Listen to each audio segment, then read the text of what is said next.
Thank you all for joining us for another amazing session of Three Hidden Gems in Africa. I'm so excited to be here with you. My name is Simon Javan Okelo. I am in Seattle, Washington. And a moment ago, you are listening to Sauti Soul, Kenya's greatest band currently. And, I've worked closely with them. And I shared their music because I'll be sharing my first hidden travel gem is going to be from Kenya, where they come from. But I want to, just recognize Joseph, who is going to be, co-hosting today's conversation, as well as Ihita, who is also going to be co-hosting the conversation today. And also I see you, Queen and Alexis, who have been very supportive of the work that, I do here on Clubhouse and really around the world. And today is really exciting.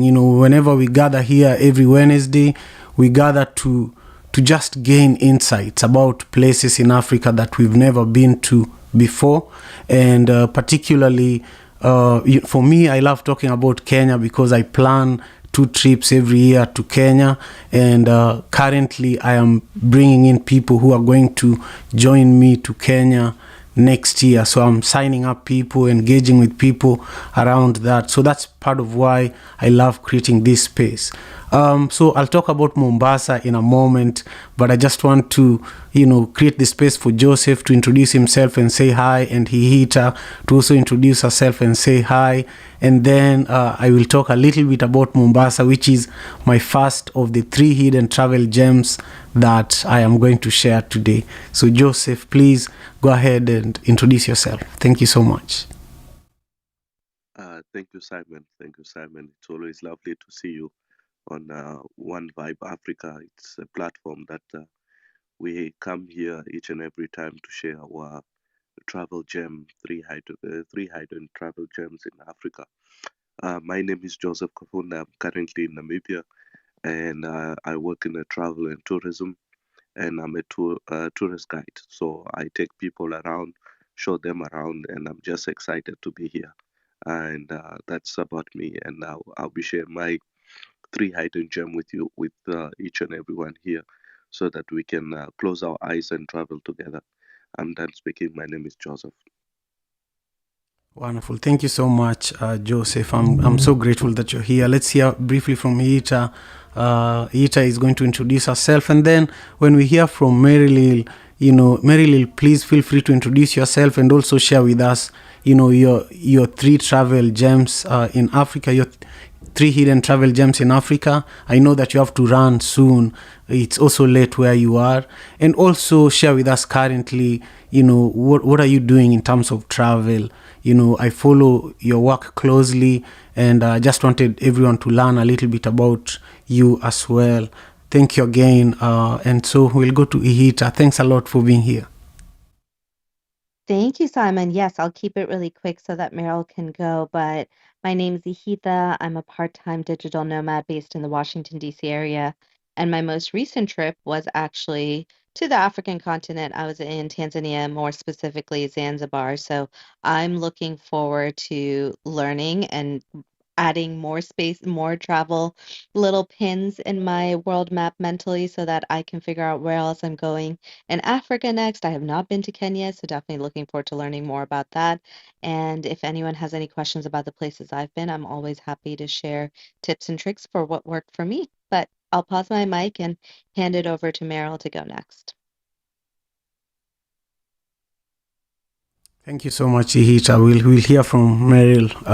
I'll not say anything. I'm just excited to hear more from you, especially about Zanzibar, because, I want to talk about Zanzibar a little bit as well. Thank you so much. Meryl, the mic is yours.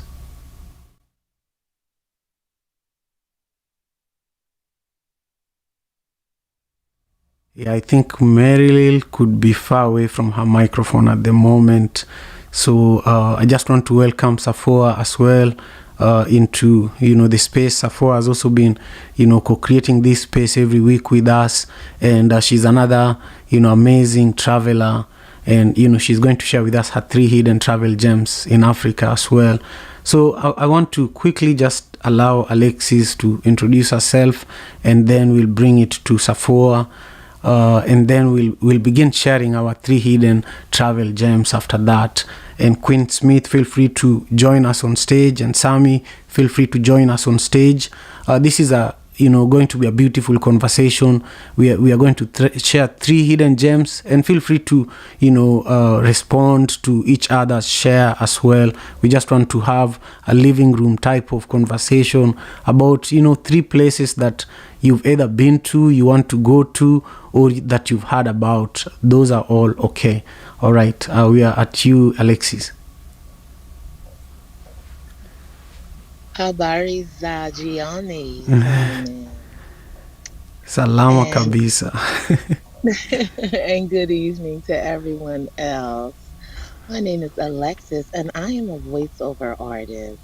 And I have yet to go to Africa. I typically go to Africa through terms of learning history and enlightening myself about the culture and just learning what I just shared with Swahili. So I am challenging myself to learn an African language, and Simon has inspired me to learn Swahili. So I'm Lexi, and I am out. I'm very grateful to be here. Thanks, Simon, for opening this space. Oh, you're most welcome, Lexis. I'm grateful that you're here.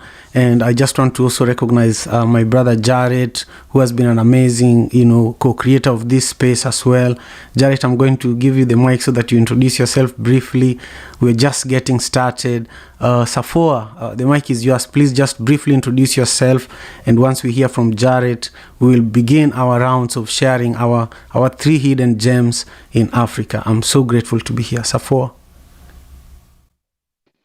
Thank you, Simon. Hello, everybody. My name is Safua. I'm based in Ghana, fashion designer and industrial garments manufacturer.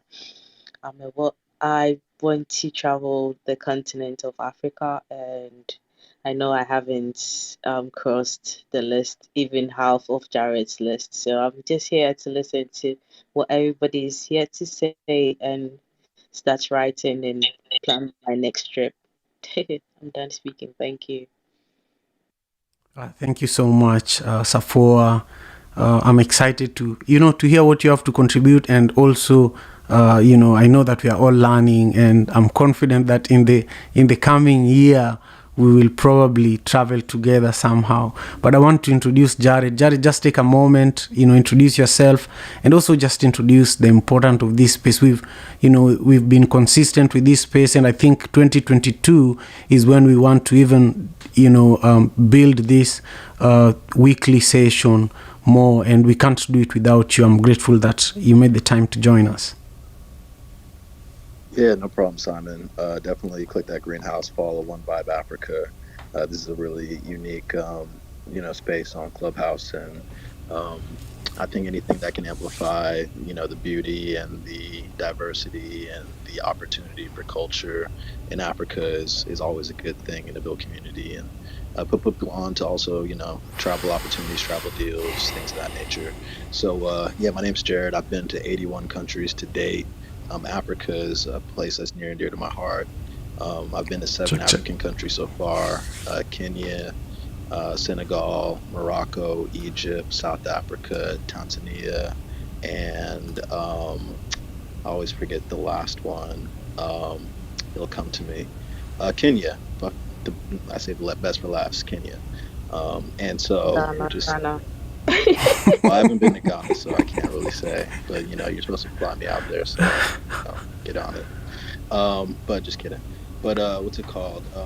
And so I'm happy to talk about my travel experiences, but I'm really also here to be a sponge and learn more about some of the different spots within the countries I've been to that I haven't had a chance to check out, as well as the countries I haven't been able to check out, like Ghana. So thanks for having me, and look forward to learning from everybody on the stage. Wonderful, thank you so much. So we'll start with me. I'll just share all the 3 travel gems that I had in mind coming into. Oh, I was muted. Thank you so much, Jared, and welcome everyone to the room. I would love to invite you to actually ping 3 to 5 people to join us for today's conversation. My first travel gem my first hidden gem when it comes to traveling across Africa is really Mombasa.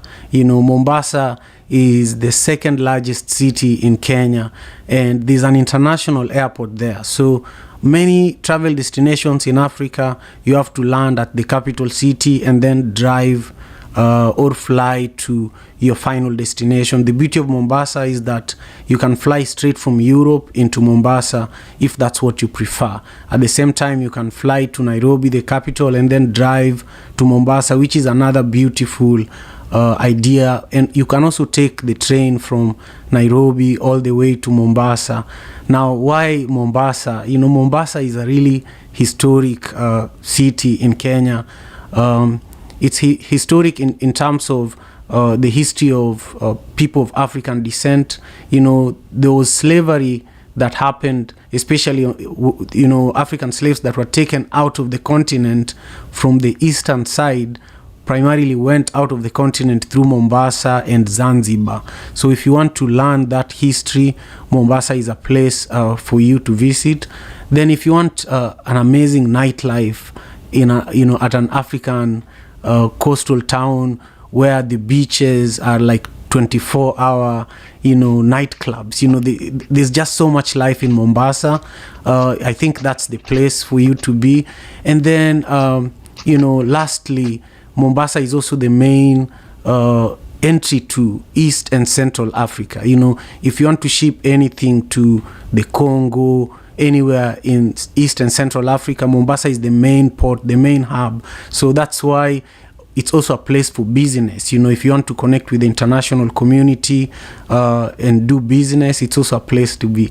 I'll stop there. I know I have two more travel gems that I'll share before the end of the room. I want you all to just feel free. You can share one or two or three at the same time, just depending on how much you're willing to share at a go. But I want to hear from Joseph, who is always traveling. Joseph is always on the move. He's a brother who is based in Namibia. The mic is yours, Joseph.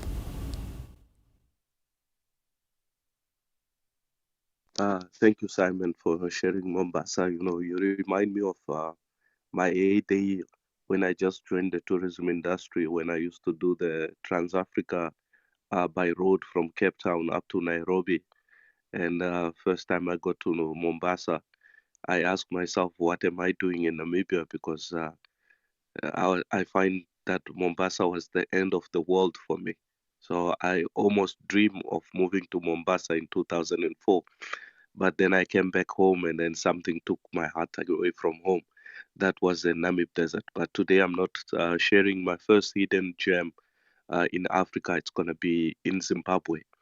When you look in Zimbabwe, we have so many historical places in Zimbabwe, but I'm going to go with the Great Zimbabwe. Great Zimbabwe is one of the most beautiful places that I have visited in many of my travel in the past 19 years. The geological formation of the Great Zimbabwe, it's just something that it's completely different. The Giant's Playground, how the rock formation was displayed by the geological formations, it's just can take someone's breath away from whatever depression you are coming from, or whatever long road that you have driven from Hwange in order to get to the Great Zimbabwe. And once in the Great Zimbabwe, you can explore the caves, you can explore the bull rocks, you can be able to explore the paintings, because in the Great Zimbabwe, they used to leave these oldest tribes to still continue and roaming the southern Africa, which we call the Bushmen people or the Sun people, the southern indigenous people. The Bushmen left the what we call the rock paintings, which date between 2,000 and 5,000 years old. So this was actually historical value to them, because they were telling us stories. They were telling how they used to live. They tell how they used to hunt. They tell a story of how did they survive in the bush. And you'll find it in Great Zimbabwe. And beside the history, beside the geological formation of the rocks that make the Great Zimbabwe famous, which we have to know all, it's an World Heritage Site. and we find games. You find a lot of wild animals in the Great Zimbabwe. So when you are going there, it's not just about seeing one side, but it's a complete African experience that one can always look to explore beyond imaginations when you're in the Great Zimbabwe. Because the wildlife you will find in the Great Zimbabwe, you have elephants, you have lions. I'm sure everybody is aware of the famous lion that was killed in Zimbabwe called Cecil Rhodes or Rhodes. Rhodes actually used to live in the Great Zimbabwe until it came to age, and the government ordered the lion to be killed.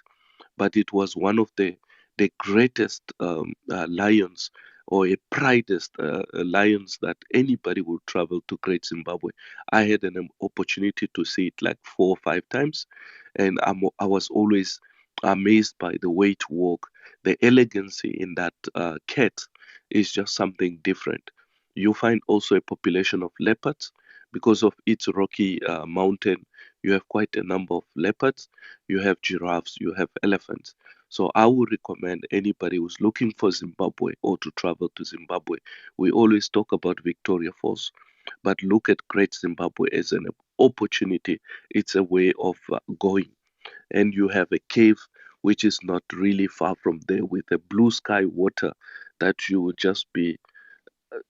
be thinking that you are not in Africa while exploring that place. That is my first travel hidden gem for today, and I'm done speaking.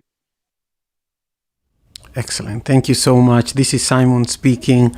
I'm just so moved by the historical aspect of Zimbabwe, which is normally lately you can't even hear about it.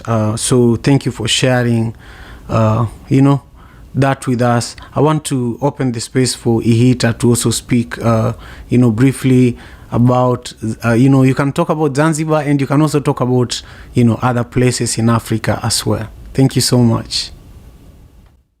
Sure. Thanks, Simon. So, yes, as you mentioned, Zanzibar is where I just got back from most recently. And what surprised me that I really want to encourage everyone to look at when I was looking into Zanzibar, when you first look into it and Google what comes up, of course, the beaches, right? So I almost overlooked Stone Town, and I just want to bring more attention to the wonderful part of Zanzibar that's sometimes overlooked, which is Stone Town. It's their old city. So it's the main city part of Zanzibar, which is off the coast of Tanzania.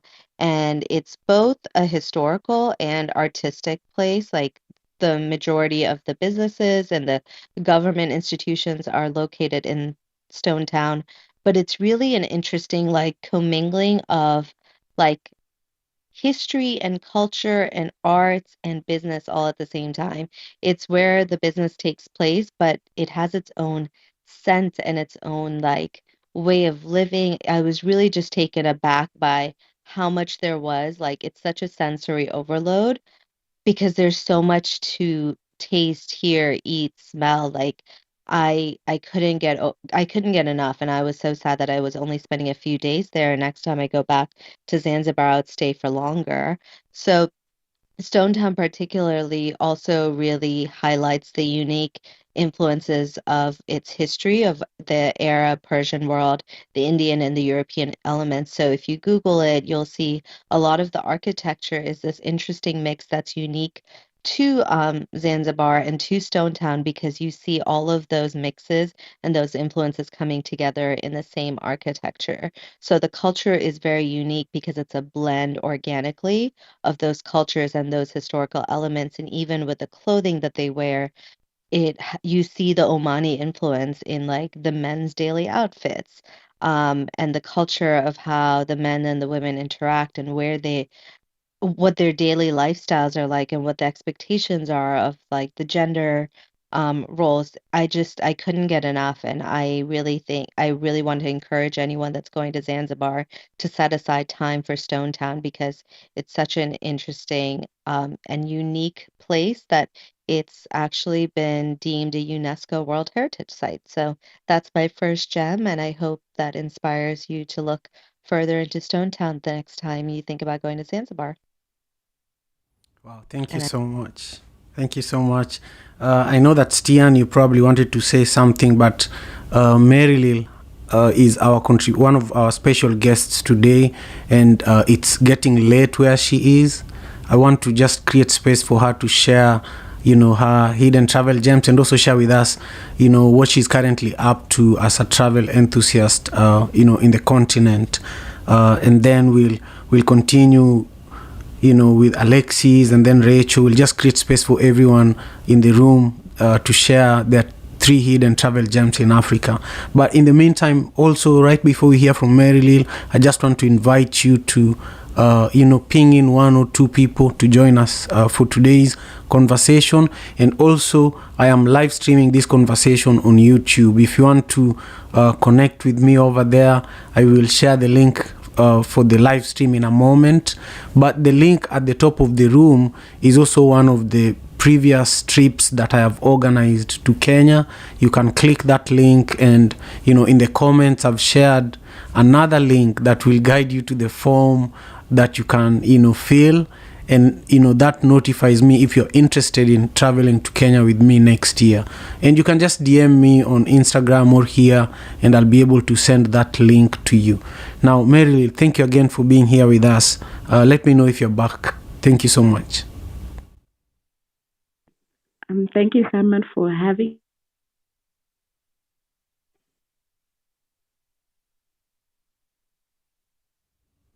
Hi, Mary. Carry on. The floor is yours. You're most welcome. I wonder if it's your network that is a challenge today, but go ahead and unmute and just take the floor for the next few minutes and share with us your 3 hidden travel gems in Africa, as well as what you're currently, working on in regards to your travels.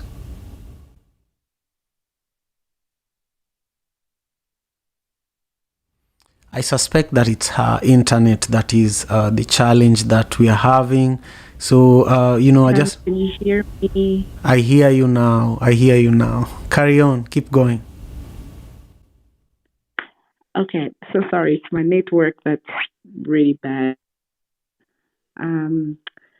A brief introduction. Born girl living and exploring South Africa with my family. My family and I mostly focus on adventure travel. We take our 2-year-old with us everywhere we go. We try to encourage families to travel the African continent, especially family of color, because there is a lack of representation in family travel and also in the outdoor space. Africa has a lot to offer, and the change will always start with us. So I want to see more of us travel. So we try to show people that there are so much to do. We just have to take the initiative and start exploring. My 3 gems today will be one in South Africa, in the Drakensberg in KwaZulu Natal. You can hike, swim there, swim in beautiful crystal pools, see one of the highest waterfalls in the world. It's absolutely beautiful. You can camp with your family. They have different types of accommodation, from camping to overlanding to even more high-end luxurious resorts. So if you're more of a 5-star traveler, you can always find something that will suit your needs. The second gem I would suggest will be Mozambique. So there are different islands in Mars. The first being, okay, hold on, sorry.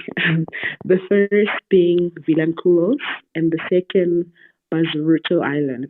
I think there's more than 6, but those 2 islands for me are stunning. You can go to your honeymoon there, take your kids, a lot of water activities. You can watch turtles, baby turtles hatch and like go into the ocean, see whales. It's absolutely stunning. You can find 3-star to 5-star accommodation. And then the third gem will be Congo, DRC, of course. gorilla trekking. You can do it from 3 places, but Congo is the best because that's where I'm from. And everyone did hear me because my network isn't great, but I'm Meryl and I'm complete. Thank you so much, Meryl. I heard you very well, and I haven't dug deep into the traveling opportunities in the Congo, and you just reminded me about it, and said is here, who is also from the Congo. So I can't wait to hear what Said has to say. But the question I have for you and Said, just briefly, is I feel that Lingala music could be such a huge tourism attraction to the Congo. Is there anything that has to do with music that brings people to the Congo? I'm asking out of curiosity. Sure, if I can go, Of course, carry yes, on. it's our language, and we have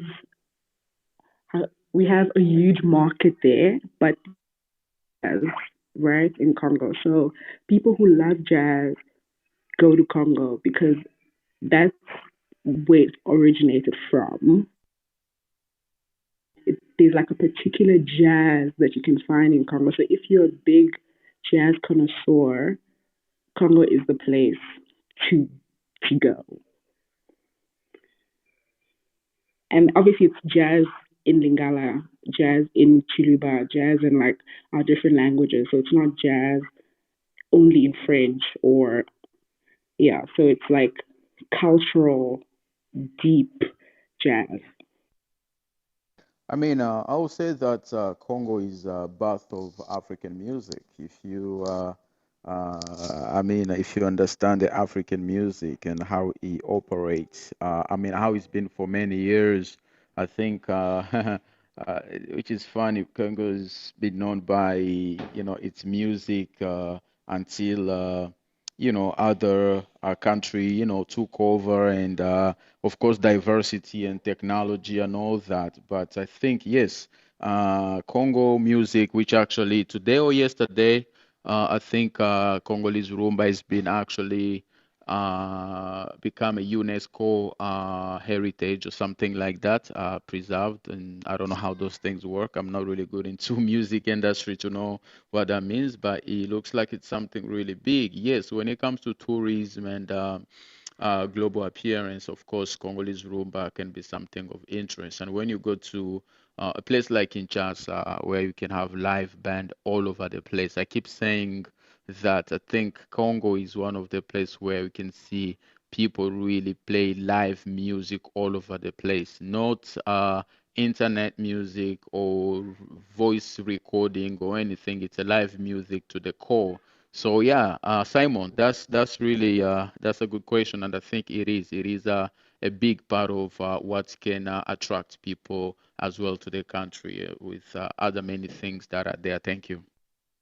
Thank you so much. I'm grateful, that this is If Simon I speaking. may, Yes, go ahead. Go ahead, uh, Joseph. I apologize. I just want to add to what Meryl and Said just said. We sat this year under the UNESCO umbrella when we had a meeting here in Namibia, and Congo actually was voted as the first Rumba country to preserve the culture and the music. And that hence the Congolese, there's an Rumba festival which is happening, I think, by next week in Kivu, of which it's going to be like in a week long festival of the rumba music. Congolese music has been awarded now by the UNESCO as it will be put like reggae music. Last week, reggae was also voted by Bob Marley as an UNESCO music, and Congo also got the same certificate where the rumba music and the kwasa kwasa music to be acknowledged by the UNESCO body in France. So congratulations to Congo. This is a boost for tourism, and this is a boost for the country as well. Just wanted to add that as well. This is Simon. I'm just playing Fali Ipupa to give people, a little more context. Yeah.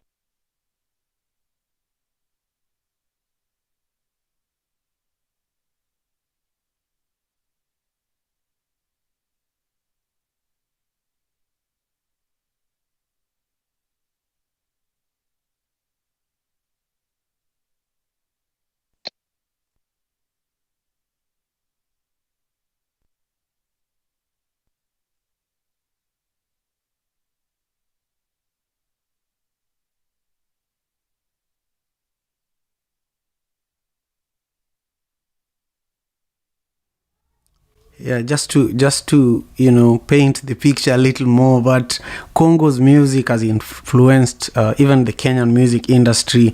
Earlier on, at the beginning of this conversation, I played Sauti Sol, who basically play Congolese influenced Kenyan music.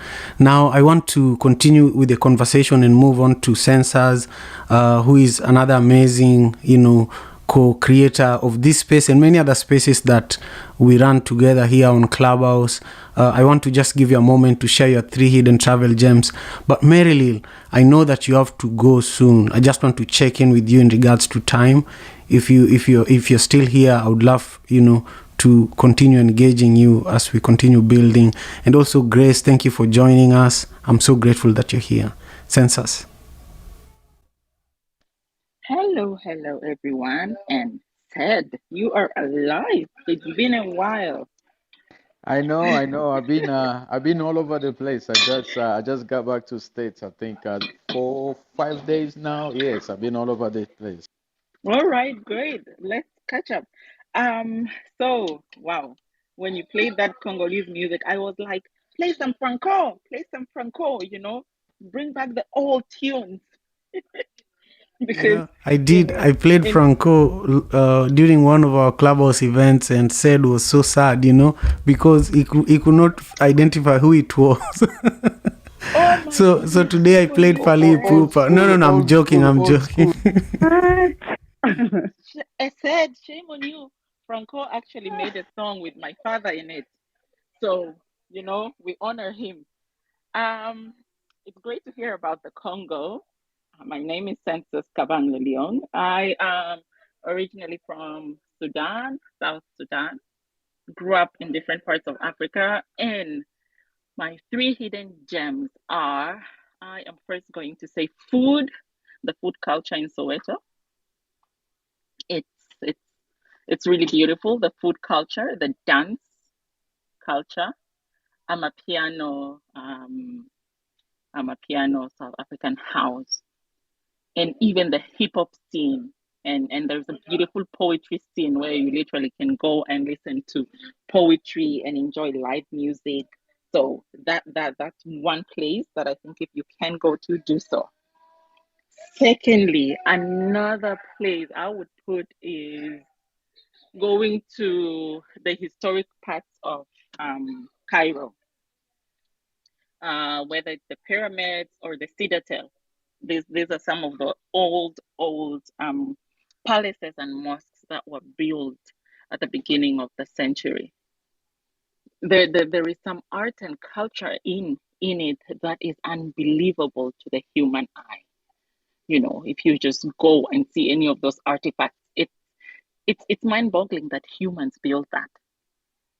Okay, and I remember going into the museum where they keep the mummies, and it takes you back that, oh my goodness, we are existing. We are not a history.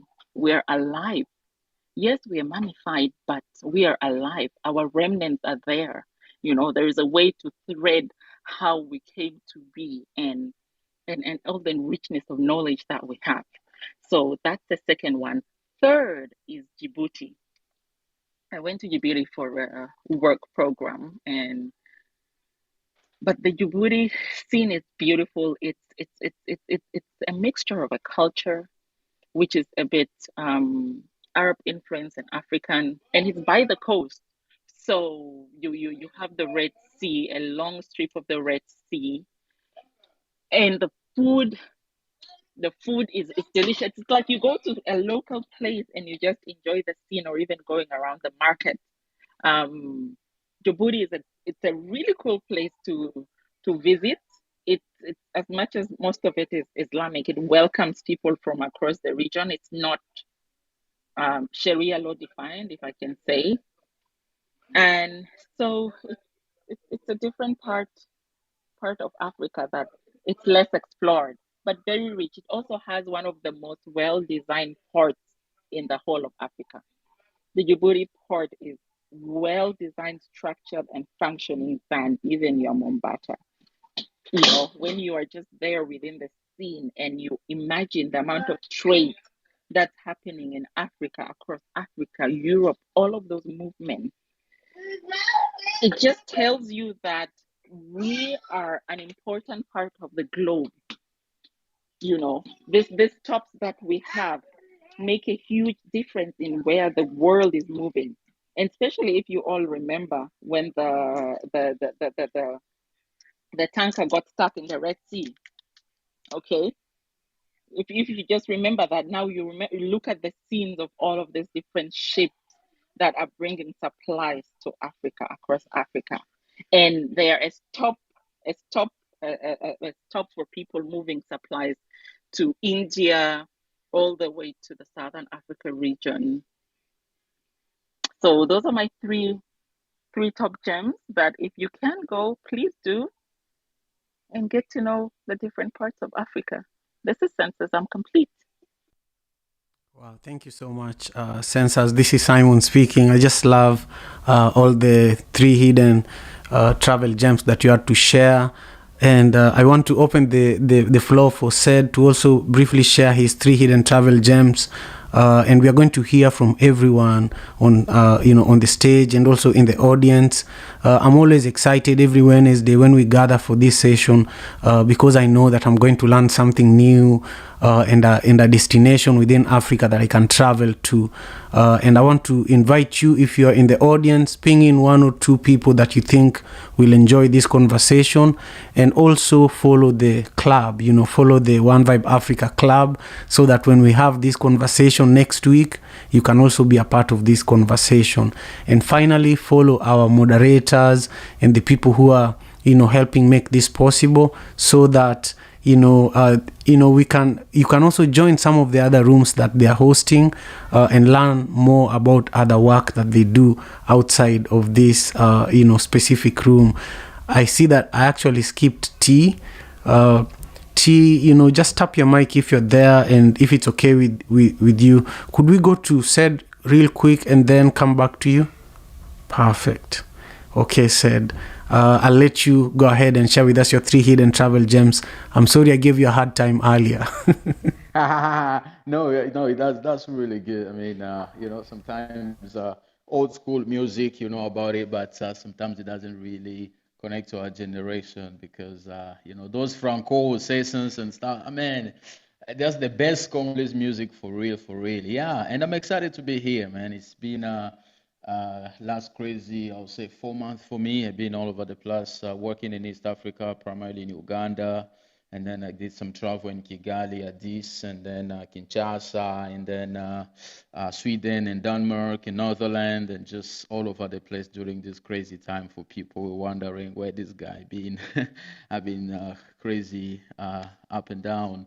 But yeah, this is great, man. I'm having my notebook here, writing places, and especially since thanks for mentioning those West African part of Africa, because that's the place I really want to go very so badly. But the place that I want to share here, one is the east part of Congo, which is a Chegera Island. Chegera Island is really one of the paradise on earth. It's one of the most beautiful places I ever been in my entire life. My recent trip to Congo last few weeks, I've been there and I was like, oh my, what have I missed about this country? Being a Congolese and not being able to, not being there before, I was like, wait, I was missing so much. And that connects you to the Virunga Park and the Nyiragongo volcano, which is, I think, Congo has one of the most active volcano in the world. When you're in Chegera Island and you cross the Virunga parks with the gorillas and all those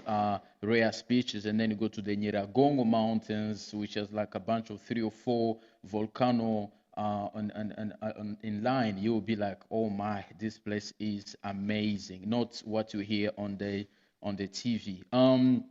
The other place I've been recently while working in Uganda is Samuka Island. Samuka Island is in Jinja area, which is like 80 kilometers from the capital city, and it's just a beautiful, small island in a Nile River.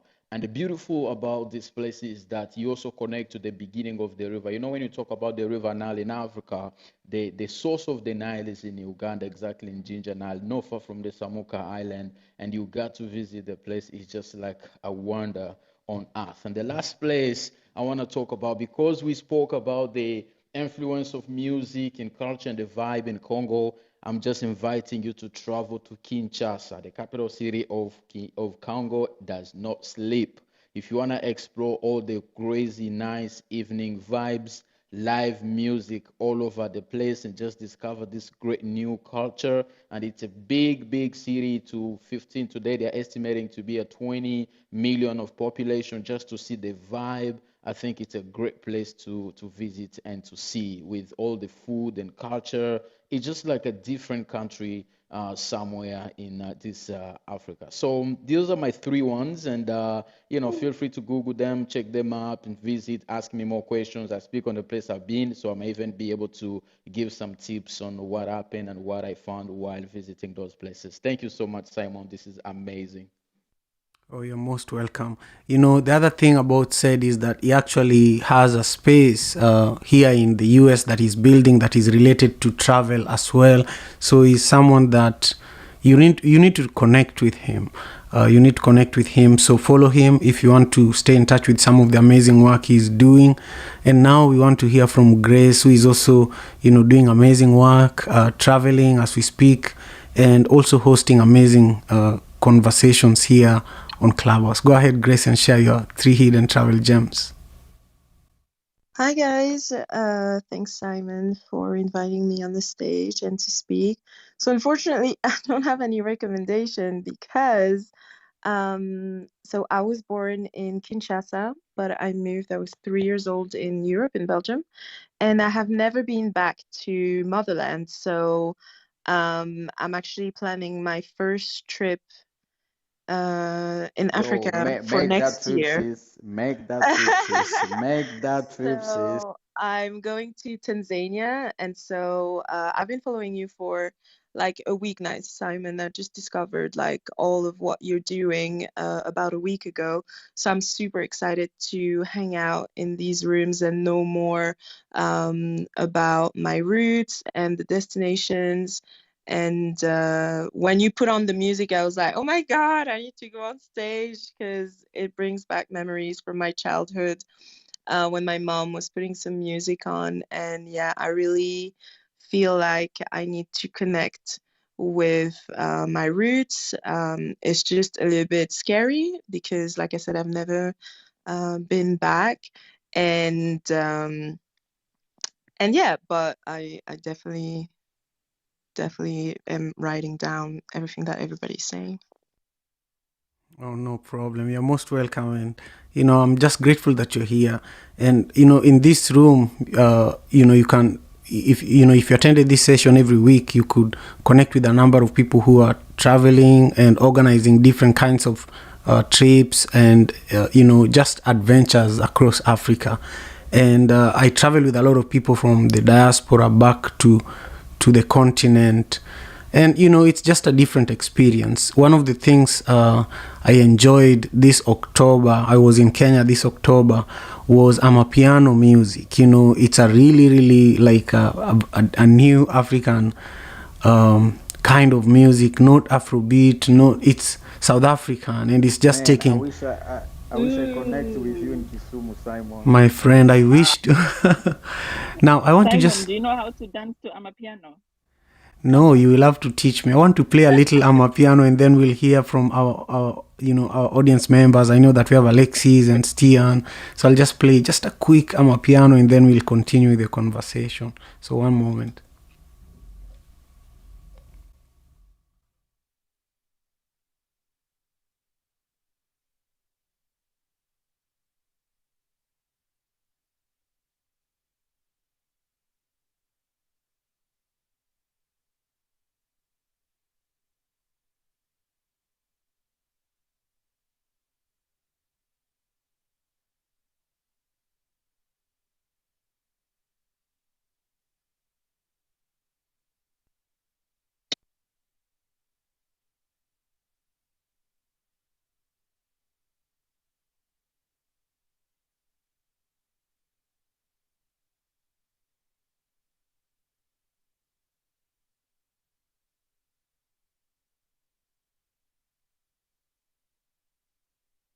I just wanted to give you a taste of it. I'm telling you, when I was in Kenya this October, I was not sleeping. We were just listening to this music all night.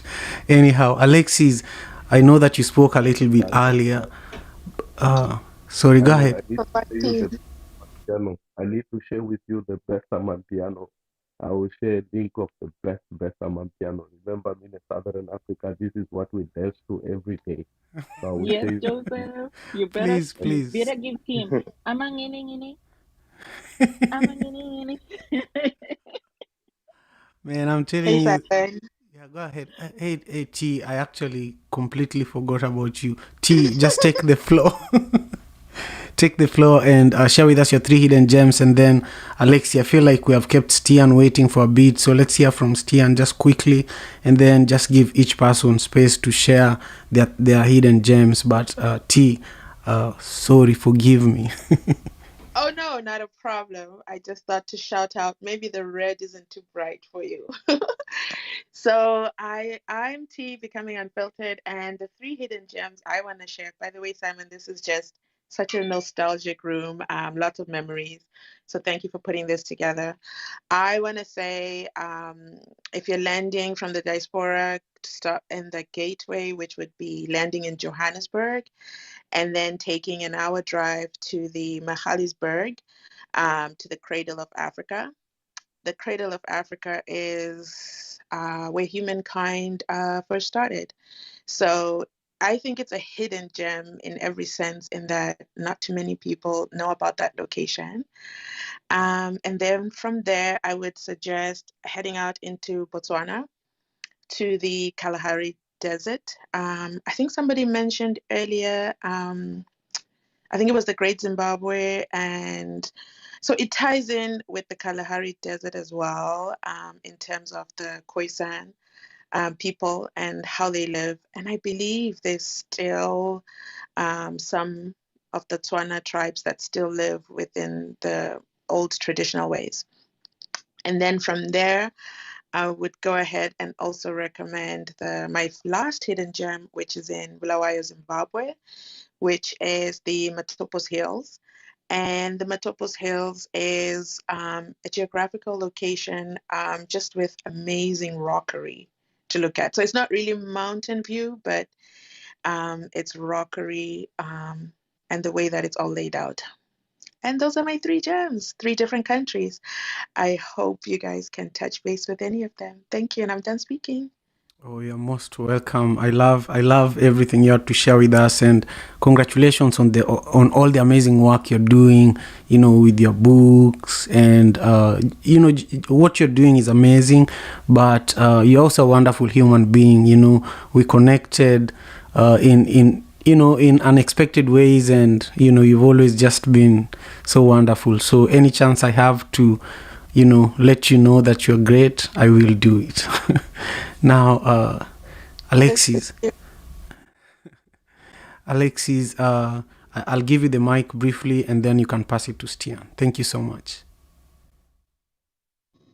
Absolutely. Thanks so much for this, Simon. And like Grace, I have not yet been back to been to the motherland yet. So, but I do, like I said, like to do a lot of reading and just learning. And one of the places that really piqued my interest and that I would really love to visit when I do visit Africa is a is the Venice. It's called the Venice of Africa by some. It's Makoko, and that is my hidden gem uh, of Africa. Well, one of them. And I'm Lexi. I'm gonna pass the mic to Steve. Thank you, Alexis, and thank you, Simon, for bringing me up to the stage. I'm actually coming into the room from Oslo, Norway, and I have two gems that I visited. First of all, I visited in Kenya back in the mid 90s, and that was just absolutely amazing in Nairobi and in some national parks, and also in Mombasa area. And also some years later, I was able to also visit South Africa, and I also loved that. But now for my third gem, I haven't been there so far. It's in Tanzania and it's Zanzibar. So I actually was hoping to get some advice because I'm traveling to Tanzania and to Zanzibar in February, and I was just wondering if anybody have been there or lived there or have some tips what to do for 1 week in February. I would love to share some tips of what you could do in February in Zanzibar. And I think Joseph and a few people in the room are going to have thoughts. In February, I think Sauti za Busara, an amazing festival that brings, artists from across the world to Zanzibar, happens in February. Traditionally, it has happened in February. So that's the first thing I would suggest. I'll share two more things. The other thing I'll suggest is for you to do a lot of people spend a lot of time in Stone Town, which was shared here earlier, and also in along the beaches. But I would highly recommend you do the spice farm tours. Zanzibar has been one of the biggest distributor of exporter of spices in the world. In fact, pre-colonization, Zanzibar was famous globally for production of spices. So I would encourage you to visit there and go to some of the markets there and buy fresh spices and bring back home. And then lastly, I would suggest also that a place that you should visit if you're there for a week, maybe spend 2 nights, is far north of Zanzibar. There's a town called Karafu. Samara and I talked about Karafu last week, and Karafu is also the name of a spice. It means cloves in English, and is one of the most beautiful resorts I've ever been to. Is in that part of Zanzibar, so check it out. I hope those helps. Maybe Samara and Joseph might be able to share with you a few tips as well. Uh, I will Thank allow you. Sabara to go through first. Okay, so we have I think Samara. you've covered. Okay, great. Then we have Mary Lil. I think Mary Lil and Joseph. I just wanted to suggest Nungwi Beach in Zanzibar. It's Nungwi Beach, yeah. So it's in Zanzibar. It's a beautiful beach. You can snorkel there or you can dive. I don't know if you're a big water person, but the underwater sea life is incredible. Even if you just took a boat out, it's worth the visit. Thank you so much. I have one more question. Of course, these days is traveling is affected so much by the COVID, but would tourists from Europe, like in Norway, where I'm coming from, would we be welcome at this time, or would it be also that people like to not to see so much traveling because of COVID and all these challenges that comes with this pandemic? How is the, let's say, mentality when they see people coming from abroad these days? Is it okay? Is it, or do people don't enjoy it so much? Can I answer to that? Yes, said go ahead. Yes, then I just want to say it's not about people. I don't think people really care, and especially in African countries, as far as I'm concerned. I've been traveling in different countries in the last 4 months, and I don't think people really care about it. I think it's the government and restrictions that different governments are putting in place.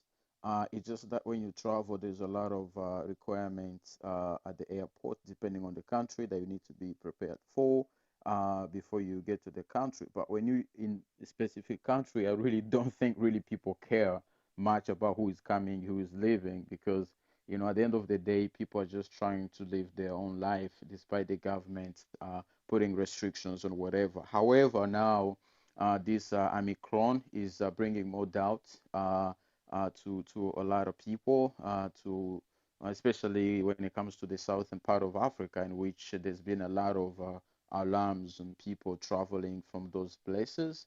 But I think this is what I think is in the next couple of years, the travel experience is just gonna be the same. All the tests before travel, test after travel. I'll tell you at some point in 7 days, I'll take like 3 or 4 tests or COVID before I travel, and all these applications you need to fill out, and all this and that, and this and that. But as far as the people are concerned, I don't think it's a problem. When Simon was talking about places like Tanzania, for instance, Tanzania has no problem. Actually, Tanzania is one country in Africa that never closed its door to nobody. They never had a lockdown. They never have closed anything. They just function as normal. So it depends on where you go, but people are just doing their own businesses. It's just to be conscious and looking at the restrictions that countries are putting in terms of entering somewhere and what are those countries. Thank you.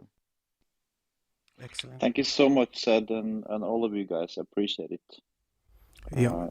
So for me, I'm so much looking forward to seeing Tanzania, and I also appreciate you taking me up to the stage, and then I'm done speaking. If there's any more advice or tips on Tanzania, I appreciate it. Or if not, I'll pass the mic on to the next person and wish you all a good night. Thank you so much, Stian. I would go ahead, Simon, Census. just to help you out, clothes in Arabic is gurunful. Gurunful. So the Swahili name comes from the Arabic name gurunful of that town you're talking about. Right, Yeah. right. Wow, it's all connected. It's all connected. Thank you so much. Now, I just want to welcome everybody here in the One Vibe Africa Club. We hold this session once a week, every Wednesday at 1:30 p.m. Pacific Standard Time. And we are holding these amazing sessions where we learn the 3 hidden travel gems in Africa.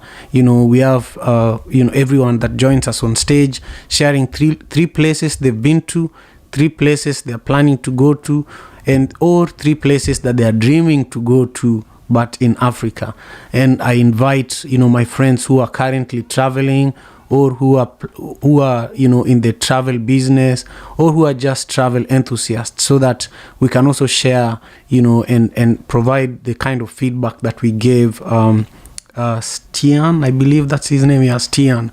But now I want to just give Vito a moment to speak and share his 3 hidden travel gems. We'll hear from Hannah and Samara and Lovell and Dana as well. Thank you so much.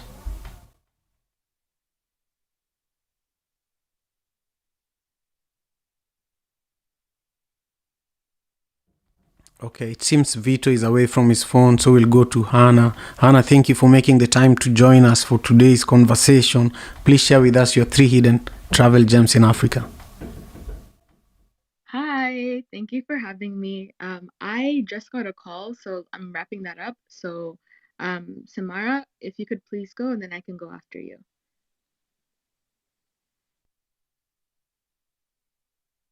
Yes, I can. Give me 30 seconds. Okay, thank you. No problem. And Samara, take your time. We'll come back to Vito, Hannah, and Samara, and we'll go to Lovell, and then, I'll check in with both you, Vito, Hannah, and Samara, and then we'll go to Dana, and then we'll end our room with a mix, with an amapiano mix that has been sent to me by Joseph, the amapiano expert. Okay, I'm back. Wonderful. Go Can I ahead. go ahead? Okay, so my 3 hidden gems. I'm going to start off with 2 extremities from either side of the continent. I'm going to start off first. Sorry, can you hear me? Yeah, I hear you. For a moment, you muted yourself there. So carry on, keep going. Whoopsie. Okay, so I'm going to go to first the extreme west. There's a town in the country of Senegal called Ngor. I hope I'm pronouncing it right. It's a little island just off the coast of Senegal, which is actually the westernmost country in contiguous Africa. And it's a beautiful little island. Not a lot of people are aware of it. Not a lot of tourists go there, because Senegal is a francophone country. A lot of English-speaking tourists don't actually go there. They've got an art scene there. They've also got it's a very idyllic, peaceful, quiet island. So if you are going to go there, don't bring a lot of things with you. Don't bring a lot of plastic and things like that. My second hidden gem, we're going to go to the extreme east of contiguous Africa. We're going to a country called Somalia, and the easternmost point of Africa. This is where the first people to see the sunrise on contiguous Africa is in an island called Ras Hafon. And I'm gonna put a disclaimer to this one. If you do decide to go there, it is very off the beaten track, and you will need sort of how would I put it? You would need sort of to take a local with you. You would need to take people who know the place. At certain points, it can be I wouldn't say dangerous, but you've got to have your wits about you. Particularly now there's an election coming up in Somalia. It's not the ideal time, but after an election, when it stabilizes again, it'd be a good place to go. It is very mountainous, and as you go off, it's sheer cliffs off the edge of the easternmost point of Africa.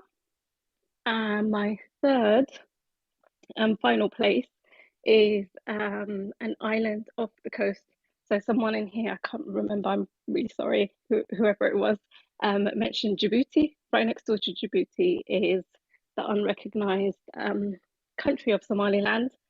Just off the coast of that is an island called Sahadeen Island, and it is one of the biggest of the 6 islands there.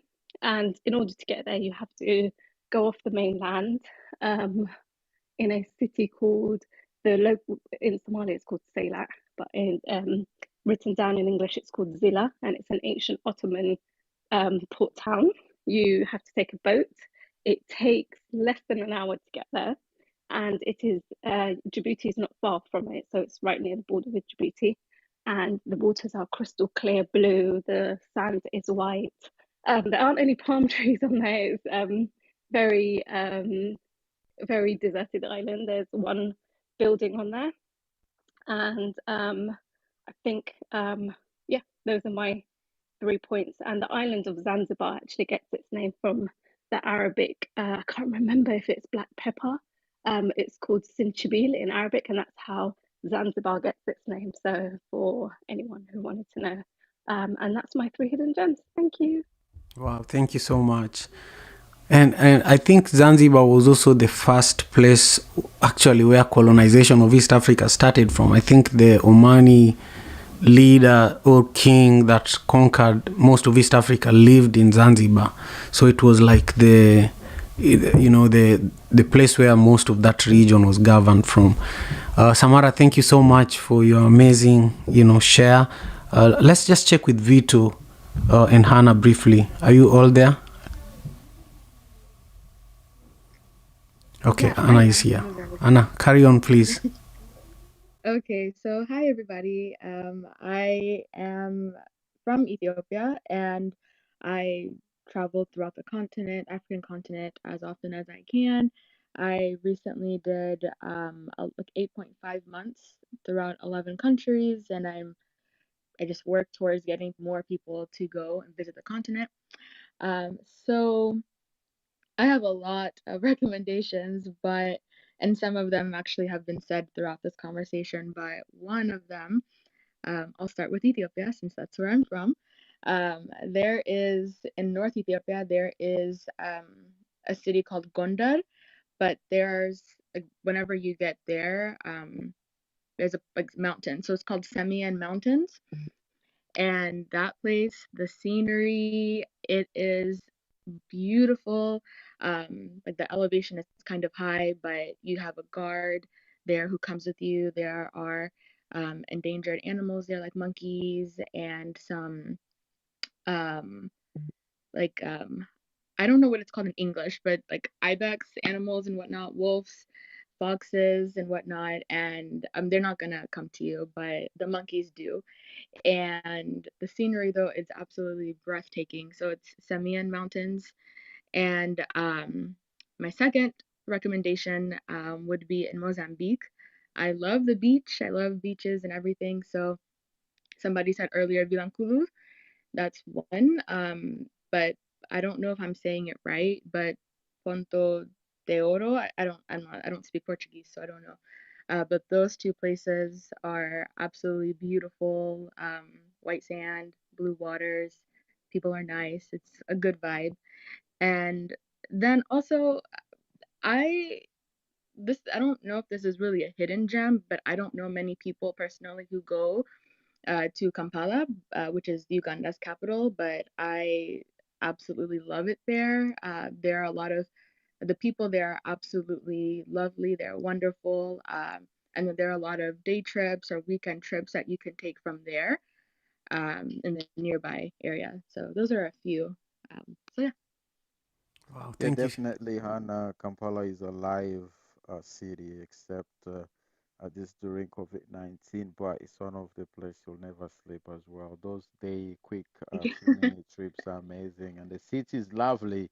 The culture and the Yes. food, whoo, amazing. hmm Yeah, I don't think I've ever been anywhere in the I travel a lot, but I don't think I've been anywhere that I can think of where people, it doesn't matter if it's the work night or what, every people are out partying until 7 a.m. It's It's just 24/7. yes.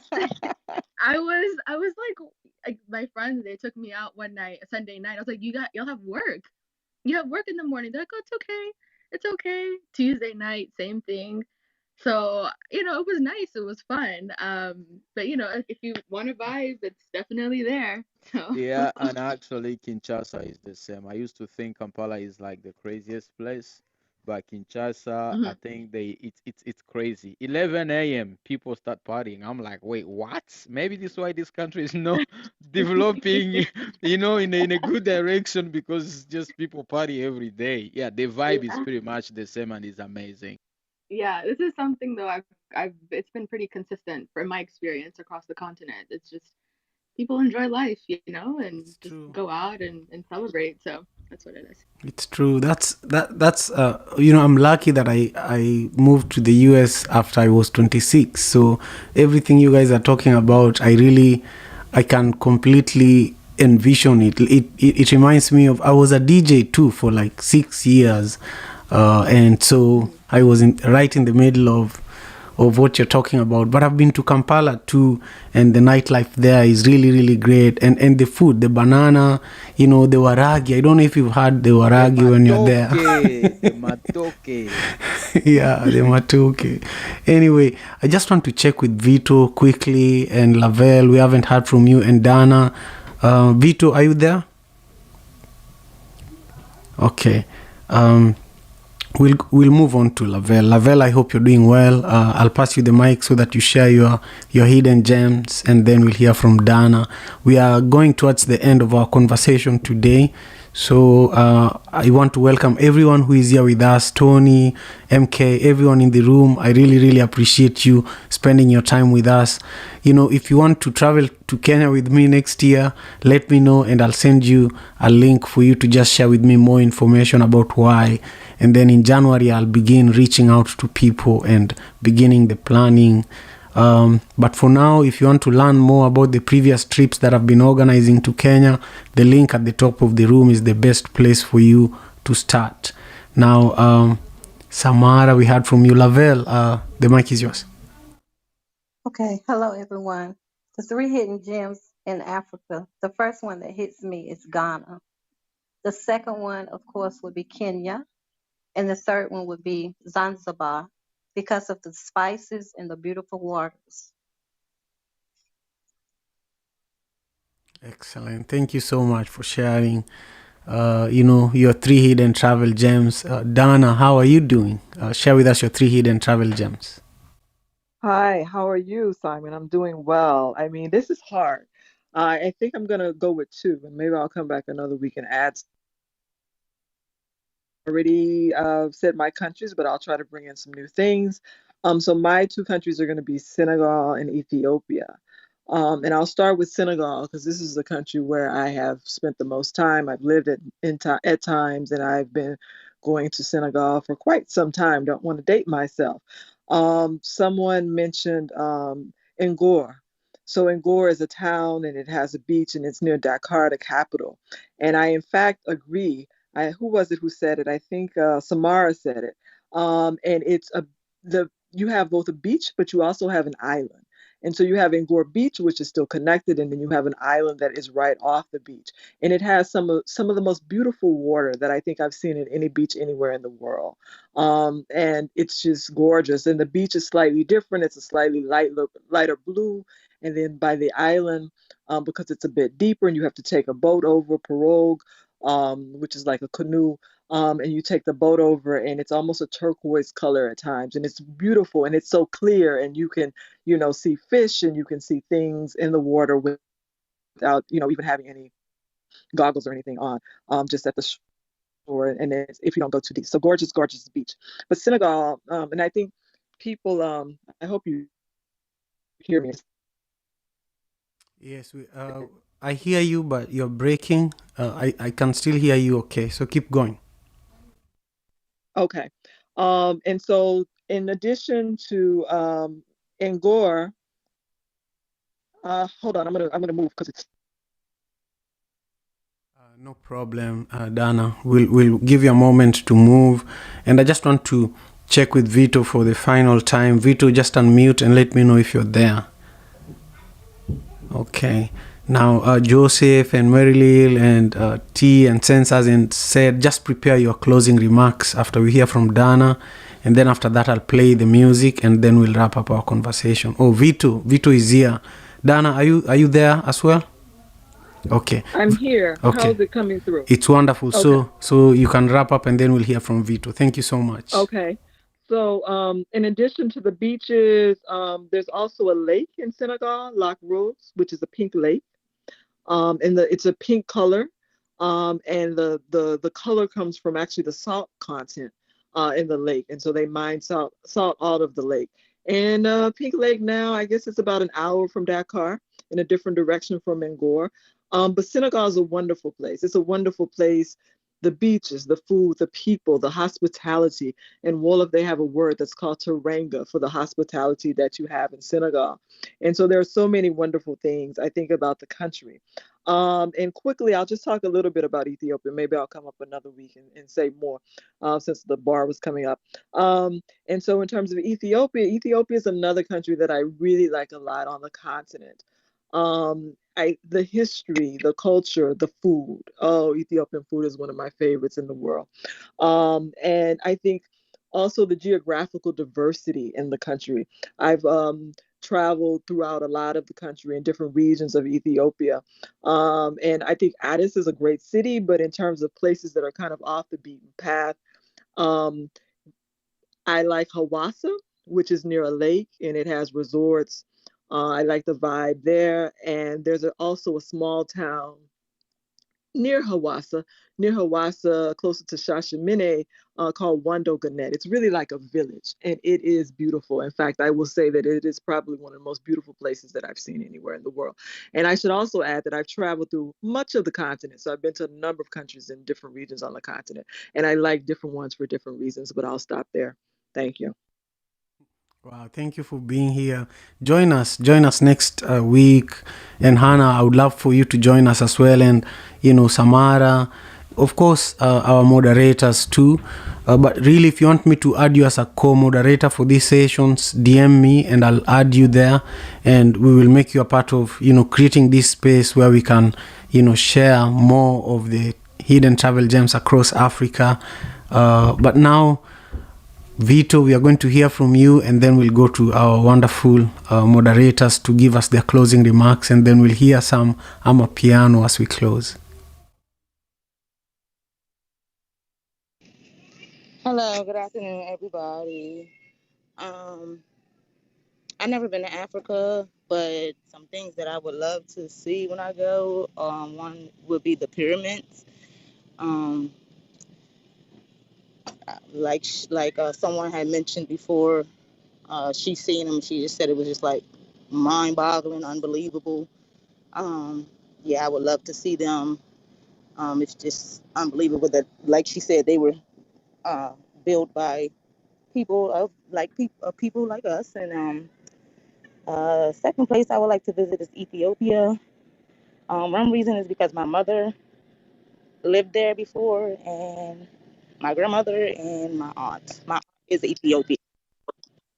So, and that's my gems for Africa. Thank you for allowing me to speak. Oh, you're most welcome, Vito. Thank you so much for being here. I only shared my one travel gem at the beginning of the room, but today I was prepared to talk about Shashamani.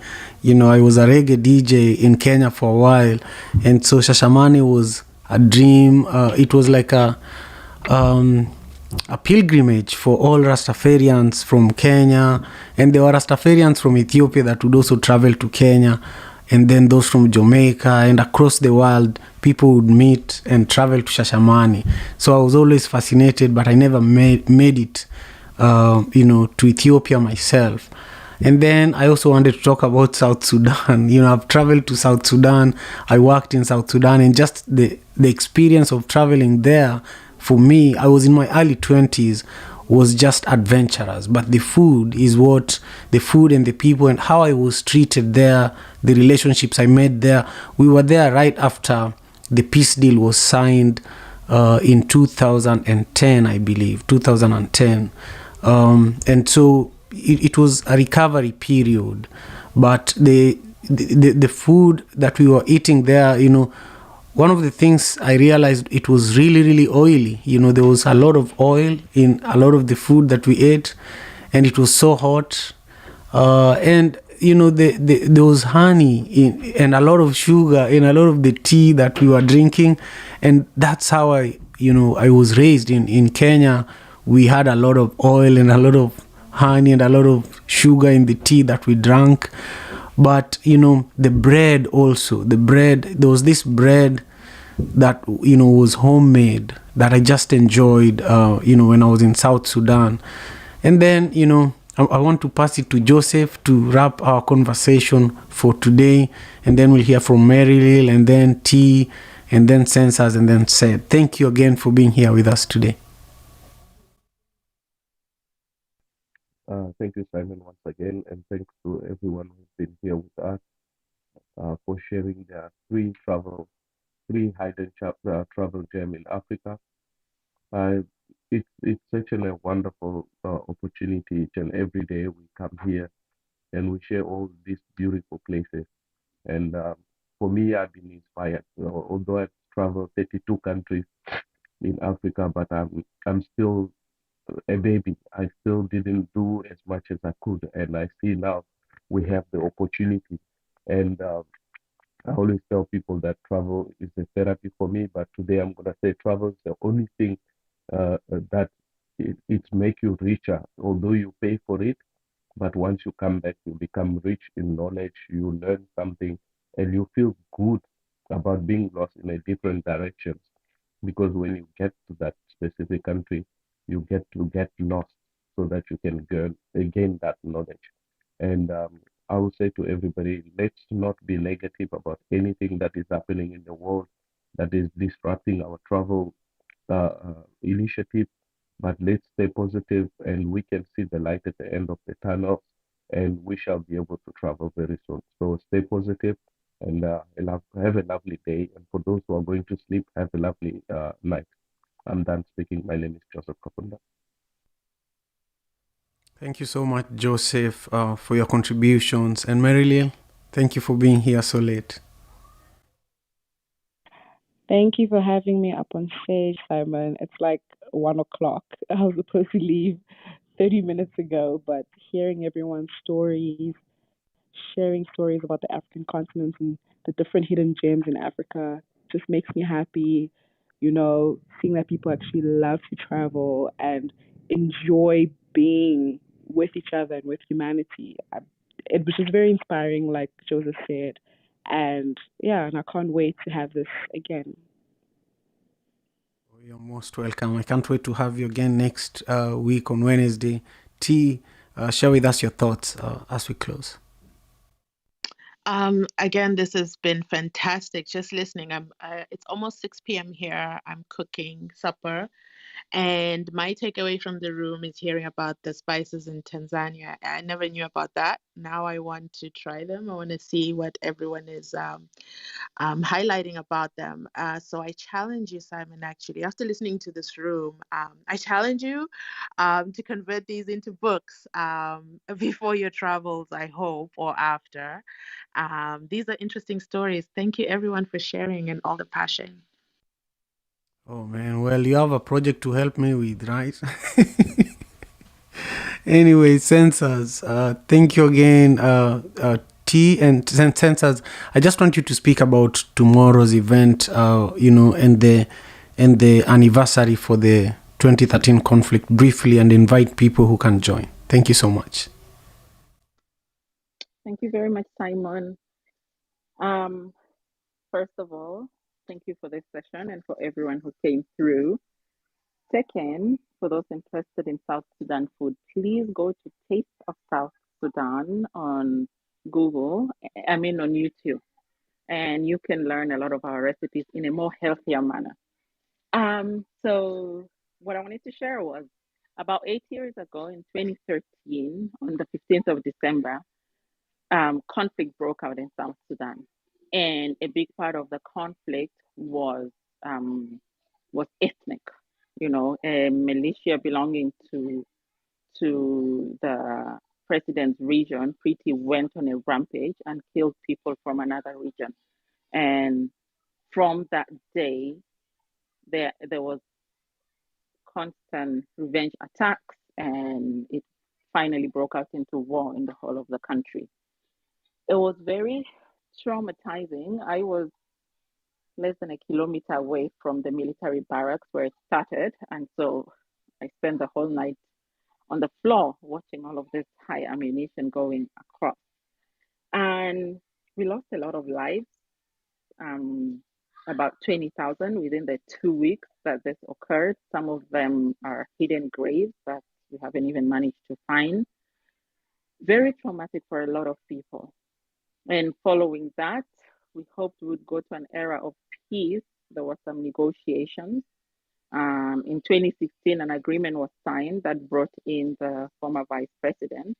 But a few weeks after that, another conflict broke away in the capital city as well. And that alone brought with it its own trauma. I was also in the site of the now new conflict, with houses shaking because of the bullets and the trucks and all of that stuff. And we now have a lot of people that are in the app, and we see how this conflict is playing out with people in opposite sides, but a lot of people traumatized. So tomorrow on the Africa Day Club, we have a room where we just want to bring people to share their stories, their own individual stories on what happened to them on that day, how it affected them, the things they witnessed, um, and just have it as a place of, sharing for people to know that, this is what happens, and that our call of action is for more support for peace and those with their countries involved in South Sudan to push for their leaders to be more proactive and call this government to action. So this is what I want to share with you. You will see the link on my bio. You will see the link to the discussion on my bio. Please come. It will be an hour or so, and come and stand in solidarity with the citizens. Thank you. This is Census. I'm complete. Thank you so much, Sensors. You're most welcome. And I want to pass it to Sed to, share his closing remarks, and then we'll play some piano as we close. Thank you so much. Mostly learning about different places that I'm looking forward to travel. Don't be scared of travel regardless. It's rewarding. It's the best thing ever. For me, it's like a therapy. And traveling is one of the way I discover greatness, the greatness of the Creator. So thank you so much, and pray peace for everyone. Thank you. You're most welcome. Thank you again. I'm really grateful to everybody. And if there's anybody who's just joining us now, we've been here for about an hour and a half, and we've been discussing the 3 hidden travel gems in Africa. This is probably, we are close to, our 15th session here, Joseph, if I'm not wrong. And we are recording this for the African Father in America podcast, which you can find across all podcasting platforms, and we are live streaming it on YouTube as well. I am grateful, and if you're watching this on YouTube, share with us in the comment your 3 hidden travel gems across Africa. We will be back here next week. I think next week is going to be our last session before we wrap up until January. I am really, really grateful, and this is the tune that Joseph shared with us so that we can play for you as we close.